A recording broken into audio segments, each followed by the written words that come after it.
Yo les amis, c'est Kazin. J'espère que vous allez bien. On va décaler un petit peu tout ça pour que ça soit plus centré.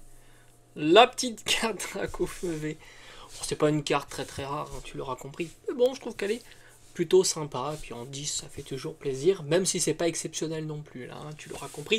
Et c'est vrai que la gradation en ce moment, c'est pas non plus le truc le plus dingo. Alors on va parler de quelque chose de plus sérieux, hein, quand même. On va parler de Soleil et Lune, éclipse cosmique. Franchement, entre nous, très belle série, tu l'auras compris. Franchement, quand tu regardes Éclipse Cosmique, j'ai envie de dire, ça fait quand même rêver. Alors, Éclipse Cosmique, c'est sorti quand? Fin d'année 2019, et tu sais ce qui se passe en 2020, bah, la sortie de Épée et Bouclier. Et tu vois le gap hein, entre Épée et Bouclier de base et Éclipse Cosmique, hein, donc Soleil et Lune. C'est dommage, ils auraient dû continuer un petit peu sur leur lancée. Bah non, ils ont décidé de faire une rupture entre ces deux séries, ce qui est un petit peu dommage. Chose qu'ils n'ont pas fait avec Écarlate et Violet et Fanblock Épée et Bouclier. D'ailleurs, c'est ça qui est assez marrant, c'est de voir que Écarlate et Violet, bon, début de bloc, c'est une cata par rapport au prix des cartes, parce que sinon c'est loin d'être une cata, justement, par rapport à la qualité des cartes. Alors oui, c'est vrai qu'il y a des nouveaux Pokémon, mais en même temps, tu as aussi des anciens et les cartes sont réussies. Alors que si tu le compares au début de bloc de plein de séries, de plein de blocs plutôt, Épée et Bouclier, même Soleil et Lune, XY, bah franchement, le démarrage est vraiment meilleur. Tu vois. Alors imagine-toi s'ils avaient fait un petit peu un démarrage comme les blocs précédents, bah, ça aurait été un carnage absolu sur cette série-là. Bon, sur ces séries-là. Alors on va revenir sur Éclipse Cosmique, donc très belle série. Je pense qu'on est tous d'accord pour dire qu'elle fait partie des plus belles séries de Soleil et Lune. J'ai envie de te dire, c'est pas difficile, puisque à partir de Duo de Choc, ils ont mis le paquet, mais tout ce qui est avant est plus que discutable. Même les séries .5. Alors Légende Brillante est une belle série, mais c'est pas non plus la série exceptionnelle. Et puis on pourra en parler d'autres. Alors il y a eu entre les séries donc Esquad, Destinée Occulte. Alors c'est vrai que si tu es comment dire ultra objectif, Destinée Occulte c'est pas la série de dingo dans le sens où on a voilà des Full Art Shiny. Alors c'est vrai que c'était nouveau, mais en termes de qualité de cartes, ça reste des cartes en dessous de l'alternative texturée. Ça c'est vrai qu'on est en dessous, mais le contexte était tel que la série a été ultra populaire, ultra disponible aussi. Pour une série .5, c'était quand même très sympa. Et puis elle proposait des items vraiment magnifiques, hein. Le TB avec le vitrail, le coffret Rayquaza avec les cartes promo, c'était quand même une sacrée dinguerie. Et puis il faut pas oublier le plaisir d'ouverture, parce qu'on était sur une série qui droppait énormément, même les cartes les plus rares, les Full Art Shiny. Bon, on va revenir sur Éclipse Cosmique, donc tu l'auras compris, c'est une très belle série. Beaucoup trop de cartes, à mon sens. 271 cartes, dont 35 secrètes. Bah oui, c'était comme ça. Bon, on était habitué, hein, c'est vrai, à avoir tout un tas de cartes, et c'est vrai que ça fait beaucoup. Alors, du point de vue du scellé, parce que c'est vrai que j'ai envie de dire, peut-être que j'en discuterai un petit peu pour le blabla du soir, le scellé, c'est tendance. Voilà. Le scellé, c'est tendance, et en même temps, beaucoup sont intéressés depuis peu à Pokémon, de par la collection, mais aussi d'avoir un objectif d'investissement, collection-investissement. Et c'est vrai que c'est pour ça que c'est devenu quelque chose de très tendance, le scellé, et ça a tendance justement à éclipser un petit peu les cartes. C'est vrai, parce qu'on voit que les cartes, elles ont tendance à moins bien se comporter lorsque Pokémon est moins populaire. Alors que le scellé, en règle générale, c'est plutôt une valeur sûre qui a tendance à toujours croître avec le temps. Alors évidemment, il faut passer certains caps de disponibilité en boutique. Tu l'auras compris, si l'item est régulièrement disponible en boutique, il ne va pas s'apprécier. Mais en règle générale, ça reste quand même l'item le plus robuste lorsqu'il y a des turbulences. Par conséquent, beaucoup sont intéressés par le scellé. Alors on va regarder un petit peu ce que dit le scellé sur Éclipse Cosmique. Alors déjà, il faut être assez clair, Éclipse Cosmique n'est pas une série facile à trouver, du moins certains scellés ne sont pas faciles à trouver. On va parler de l'ETB par exemple, qui est très compliqué à trouver. C'est un item un peu de niche qui concerne peu de collectionneurs qui collectionnent les ETB et par conséquent l'ETB est très très cher. Alors je ne vais pas m'aventurer à donner un prix puisque le prix va dépendre tout simplement de la capacité de l'acheteur à mettre une certaine somme d'argent, tant à mon avis la demande est pas si forte et l'offre est pas si forte. Donc ça sera une espèce de compromis à avoir entre les deux, mais à tous les coups c'est un item qui pourra certainement atteindre les 1000 euros, enfin entre 500 et 1000 euros, ça me choquerait pas. Voilà. Pourtant la fourchette est large. On a vu des ETB épée bouclier flirter avec les 500 euros. Donc là on est sur du éclipse cosmique, soleil et lune, plus ancien, plus rare. Ça ne me surprendrait pas les 1000 euros, hein, évidemment. Peut-être même plus, attention. Hein.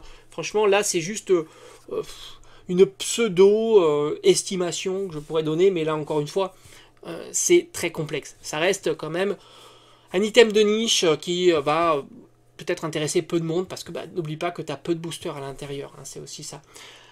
Du point de vue du booster, voilà, ça c'est plus intéressant parce que beaucoup plus de personnes sont intéressées par la collection de boosters individuels. Moi en tous les cas, si je devais donner un avis sur les boosters individuels, je déconseillerais l'achat de boosters loose. Voilà, ça c'est vraiment un truc, si tu décides d'acheter des boosters, va plutôt, tant pis c'est plus cher, mais va plutôt sur des boosters scellés. Alors j'entends les boosters scellés, est-ce que j'en ai sous la main? En règle générale, j'en ai toujours un petit peu sous la main dans mes tiroirs à côté. Voilà, pas nickel, j'en ai un sous la main. Voilà, ça c'est le booster scellé avec le blister. C'est plus intéressant et ça permet aussi d'avoir une meilleure sécurité parce qu'un booster pourrait être peut-être décollé, recollé, pesé, etc. Et ces problématiques-là, tu les as évidemment moins. Alors évidemment ça c'est pesable. Tu vois bien, hein, tu le mets sur une balance, tu peux le peser. Mais ça a l'avantage d'avoir, tu pèses à la fois l'emballage et le booster. Par conséquent, l'emballage a une variation de poids. Donc c'est moins précis. Donc là aussi, il y a plus d'erreurs sur un booster scellé que sur un booster non scellé. Et ça, à mon avis, le décoller-recoller, à mon avis, c'est mission impossible. Hein. C'est soudé tout du long. Si tu vois qu'il est parfaitement scellé, il n'y a vraiment pas de doute. Alors est-ce que ça c'est reproductible? Est-ce qu'il peut y avoir de faux trucs comme ça? Alors franchement j'en sais rien, il ne faut pas exagérer, ça sort complètement du cadre de mon domaine. Donc, en tous les cas moi je te conseille plutôt d'aller sur des boosters scellés si tu franchis le cap d'aller acheter ce genre d'item. Puisque en fait, alors il y a une différence de prix qui est notable mais qui n'est pas délirante. Tu prends un art set complet, il faut compter à peu près, alors il y a 4 illustrations différentes. Faut compter grosso modo 80-90 euros. Ça fait grosso modo 20-25 euros du booster en loose. Maintenant, si tu veux un blister, tu vas être à 50 euros. Donc tu t'aperçois, oui, alors évidemment, il y a quand même une différence. Mais mettre entre 20-25 euros et 50 euros, pour moi, je trouve qu'il n'y a pas photo. Il faut mieux à la limite économiser un petit peu plus longtemps et de se faire plaisir sur un item qui, un, se comporte mieux avec le temps, deux, est plus rassurant, dans le sens où voilà, tu t'affranchis de ce que je t'ai dit tout à l'heure. Sauf, bon, évidemment, si tu connais la personne qui te le vend et que tu as confiance, évidemment. Mais puis, je trouve que ça vieillit. Alors, vieillit, c'est entre guillemets, disons que le booster est mieux protégé et par conséquent le booster vieillit mieux. Alors l'emballage pourrait vieillir différemment, bien que j'ai jamais vu d'emballage mal vieillir en tous les cas. Autant sur les jeux vidéo, j'en ai déjà vu qui se craquent ou qui jaunissent. Autant sur les blisters que j'ai jamais vu, qui ont plus de 10 ans, j'ai jamais vu ce genre de problème. Parce que n'oublie pas que, alors, évidemment, tu peux voir des boosters qui sont jaunis, craquelés, etc. Mais il faut voir le conditionnement. Mais si tu les gardes précautionneusement dans un tiroir, à l'abri du soleil et de la lumière et de l'humidité, a priori, ça devrait aller. En tous les cas, c'est un petit conseil que je te donne. Maintenant, après, tu fais ce que tu veux, évidemment. Donc 50 euros pour un blister scellé. Et la display, alors la display c'est toujours l'item très très très cher, déjà parce que tu as 36 boosters, parce que c'est un item de collection, c'est pas facile à trouver là aussi, j'ai l'impression que l'item le plus facile à trouver pour Eclipse Cosmic, ce sont les boosters individuels ou sous blister. Les displays, c'est plus compliqué. Bon, le TB, je t'en parle même pas. Et la display, on est aux alentours de 1300 €. Bon, là, encore une fois, 1300, 1200, 1000, 1500, c'est des prix qui pourront s'observer. Mais c'est quand même un item pas facile à trouver. L'avantage de cet item, c'est que tu as le scellage. Il faut aller évidemment sur des blisters bien scellés, en parfait état, là aussi. Ça compte pour la valeur de cet item, parce qu'on sort du cadre de l'ouverture pure pour ces genres d'items, mais on va aller sur la collection pure, justement, et le moindre défaut impactera la collection, l'item en soi. Ce qui fait, au grosso modo, 36 € du booster. Donc tu t'aperçois qu'on est bien au-delà du booster loose. Ça peut s'expliquer aussi par le fait que dans ta boîte, tu es sûr de ne pas avoir 36 boosters légers. Tu as un truc aléatoire. Moi, je ne crois pas au quota sur ces genres d'items. Mais disons que tu as un truc aléatoire sur 36 boosters. Tu sais que les hits, c'est à peu près 1 sur 4, 1 sur 5.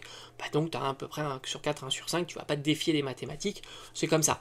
Alors que quand tu achètes un booster au hasard en loose, tu ne sais pas s'il n'a pas été trié. Donc, du coup, tu peux être à 100% un booster léger. Donc c'est ça, et tu n'es plus à 1 pour 4, 1 pour 5 d'un booster lourd. Ce qui pourrait expliquer la différence de prix, parce que c'est vrai que y a quand même de beaux hits dans la série. Il y a quand même de beaux hits. Même si pour moi, à mon sens, on sort du cadre de l'ouverture.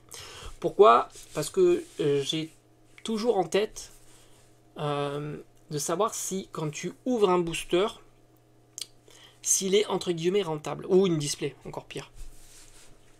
S'il est entre guillemets rentable. Alors ça sera jamais rentable, tu l'auras compris. Sinon tous les boosters seraient ouverts, etc. Mais disons qu'on peut essayer de trouver un compromis entre la catastrophe et la non-catastrophe. Grosso modo, si tu arrives à chaque fois que tu ouvres un booster à récupérer, je sais pas, on va dire 50%, c'est pas mal. Or, Eclipse Cosmic a une display à 1300 €, t'es plus à 50%. Ça va être très très compliqué, voire mission impossible, de pouvoir amortir 50% de la display. Donc à 36 € du booster, 35 € du booster, même à 1000 € la display, et j'ai envie de te dire, il ne faut plus l'ouvrir, parce que amortir la display à 50%, c'est-à-dire avoir 500 € de cartes dans une série comme ça va être très très compliqué. Alors évidemment, il y a des beaux hits à l'intérieur, mais amortir à 500 €, c'est compliqué parce que tout simplement, les hits qui vont dropper le plus souvent, ça va être quoi? Des holographiques et des simples GX.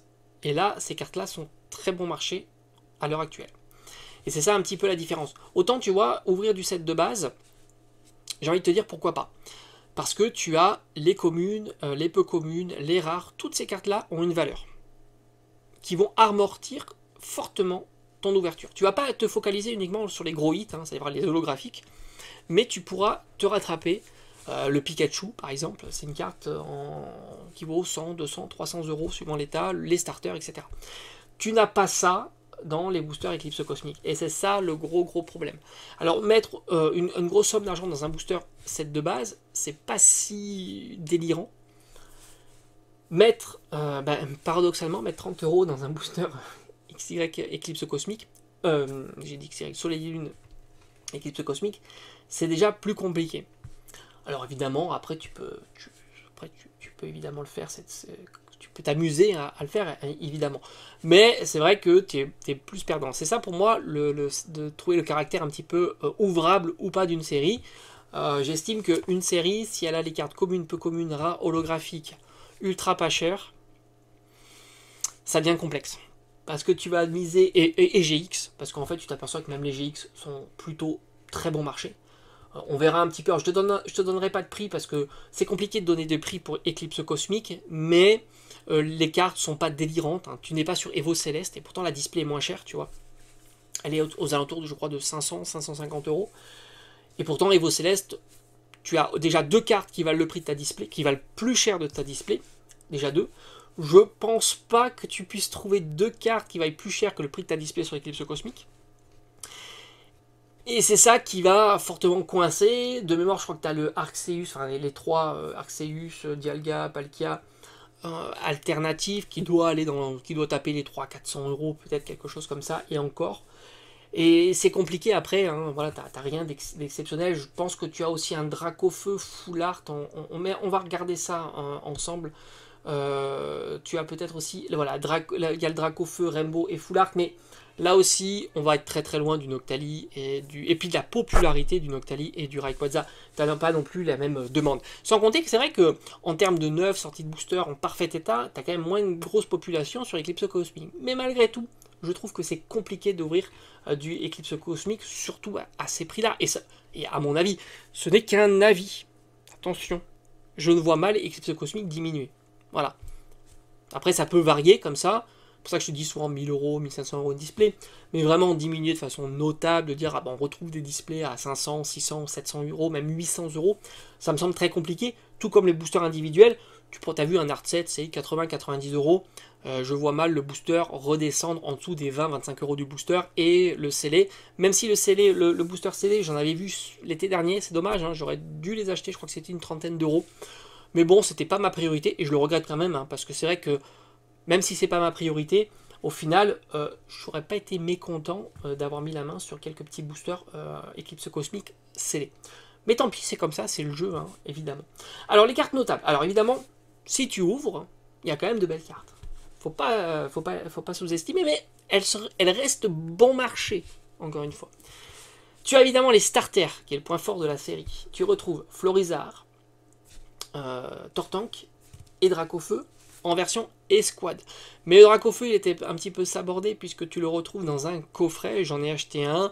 Bah, tu es sûr de l'avoir, la carte. C'est un coffret qui coûtait pas très très cher, dont l'intérêt était uniquement ces cartes GX.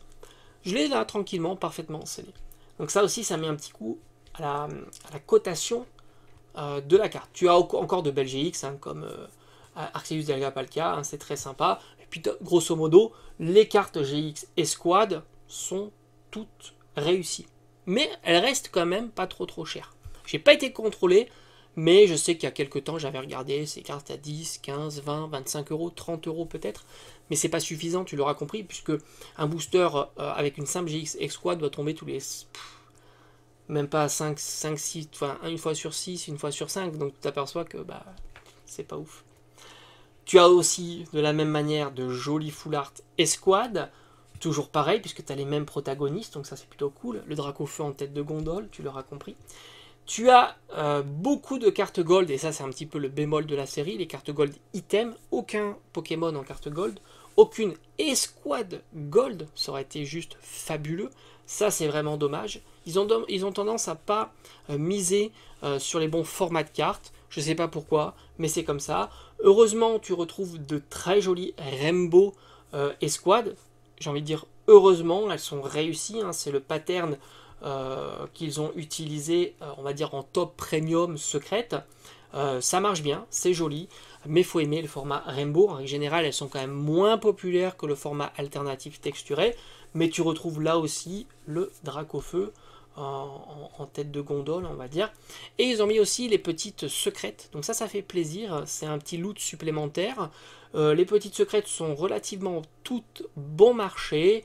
On verra le Pikachu qui se détache, je crois que c'était 50 à 60 euros cette carte-là, mais sinon les autres, grosso modo, pour une dizaine, une vingtaine d'euros, tu peux te les procurer sans trop de difficulté. Là aussi, elles n'ont pas spécialement beaucoup changé, et si tu les compares, bah, c'est le format un peu TG, hein, tout simplement, que tu as pu retrouver dans les séries épée bouclier à partir de Star Étincelante. Moi j'ai la Mimikyu avec Margie que je trouve vraiment très sympa, mais globalement elles sont toutes réussies.